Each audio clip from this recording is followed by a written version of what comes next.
Bismillahirrahmanirrahim. Assalamualaikum warahmatullahi wabarakatuh. Saudara-saudaraku yang dimuliakan Allah Subhanahu wa Ta'ala, alhamdulillah dengan senang hati kita dapat bertemu kembali dalam program Tarbiyat Online. Insyaallah topik kita kali ini adalah keutamaan sahur. Perlu diketahui, di dalam melaksanakan sahur, di dalamnya terdapat keberkahan. Diriwayatkan dalam sebuah hadis, Sami'tu Anas bin Malik radhiyallahu anhu qala Nabiyyu sallallahu alaihi wasallam, tasahharu fa inna fis sahur barakatan.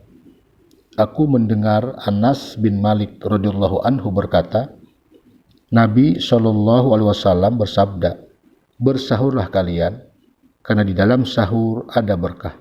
Hadis riwayat Bukhari.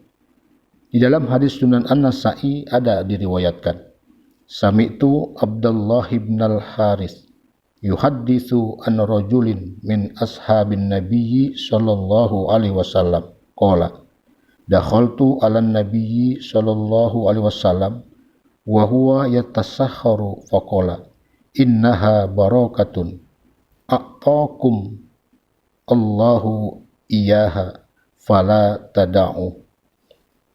Telah mengabarkan kepada kami Ishaq bin Mansur. Dia berkata, telah memberitakan kepada kami Abdurrahman. Dia berkata, telah menceritakan kepada kami Syu'aibah dari Abdul Hamid, sahabat Az-Ziyadi. Dia berkata, aku mendengar Abdullah bin Al-Haris menceritakan dari seorang sahabat Nabi SAW. Aku pernah masuk menemui Nabi SAW saat beliau sedang makan sahur. Lalu beliau bersabda, sesungguhnya itu adalah berkah yang Allah Subhanahu wa Ta'ala berikan kepada kalian. Maka janganlah kalian meninggalkannya. Hadis riwayat An-Nasa'i. Berkenaan dengan dua hadis di atas, keduanya membicarakan mengenai keberkahan. Menurut Kamus Ma'ani, barokah berarti kemakmuran, kebaikan, kebahagiaan, dan peningkatan derajat keruhanian. Saudara-saudaraku yang dimuliakan Allah Subhanahu wa Ta'ala, sahur akan membantu menopang dalam berpuasa. Dalam hadis Sunan Ibnu Majah diriwayatkan, An Ibni Abbasin an Nabiyyi sallallahu alaihi wasallam qala ista'inu bi ta'amis sahri ala siyamin nahar wa bil qaululati ala qiyamil lail. Dari Ibnu Abbas, dari Nabi sallallahu alaihi wasallam, beliau bersabda, manfaatkanlah makan sahur untuk menolongmu puasa di siang hari dan tidur siang untuk bangun malam. Hadis riwayat Ibnu Majah. Saudara-saudaraku yang dimuliakan Allah Subhanahu wa Ta'ala, sahur juga akan mendekati subuh. Diriwayatkan dalam Sahih Al-Bukhari, An Zaid bin Thabit radhiyallahu anhu qala tasahharna ma'an nabiyyi sallallahu alaihi wasallam thumma qama ila sholati qultu kam kana bainal adzan was sahur qala qadru 50 ayah. Dari Zaid bin Thabit radhiyallahu anhu berkata, kami pernah makan sahur bersama Nabi Shallallahu Alaihi Wasallam. Beliau pergi untuk melaksanakan sholat. Aku bertanya, berapa antara azan subuh dan sahur? Dia menjawab, sebanyak ukuran bacaan 50 ayat. Hadis riwayat Bukhari. Sunnahnya, kita berhenti makan sahur sekira bacaan 50 ayat Al-Quran, yakni kurang lebih 10 menit sebelum sholat subuh. Saudara-saudaraku yang dimuliakan Allah Subhanahu wa Ta'ala, kapan sahur harus dihentikan? Azan subuh bukan batas untuk berhenti sahur.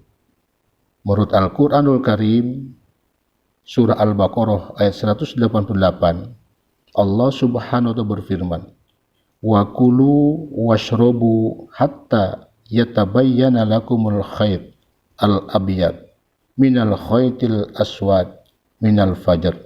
Summa atimmu siyama ilal lail. Artinya, makan dan minumlah kalian, yakni sahur, sampai tampak kepada kalian benang putih terpisah dari benang hitam, yakni cahaya di cakrawala pada waktu fajar. Setelah itu, sempurnakanlah puasa dari pagi sampai malam. Al-Quran Surah Al-Baqarah ayat 188.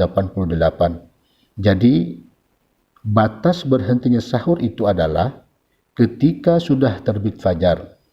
Ini juga disebutkan seperti penjelasan hadis Sahih Bukhari berikut.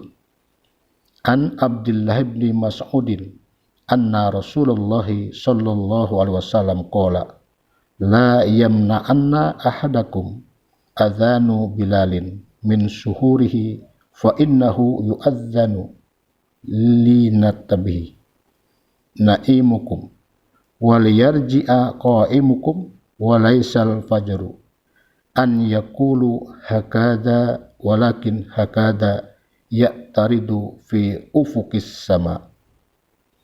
Dari Abdullah bin Mas'ud bahwa Rasulullah Shallallahu Alaihi Wasallam bersabda, janganlah salah seorang dari kalian terhalang dengan azannya Bilal untuk makan sahur, sebab ia azan untuk membangunkan kalian dan mengembalikan orang yang sholat untuk berdiri saat duduk istirahat.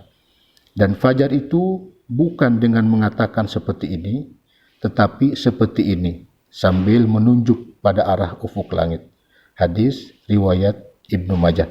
Fajar dalam bahasa Arab atau fajrun berarti cahaya kemerah-merahan di langit menjelang matahari terbit. Saudara-saudaraku yang dirahmati Allah Subhanahu wa taala, demikian yang bisa saya sampaikan, semoga bermanfaat. Billahi taufiq wal hidayah. Assalamualaikum warahmatullahi wabarakatuh.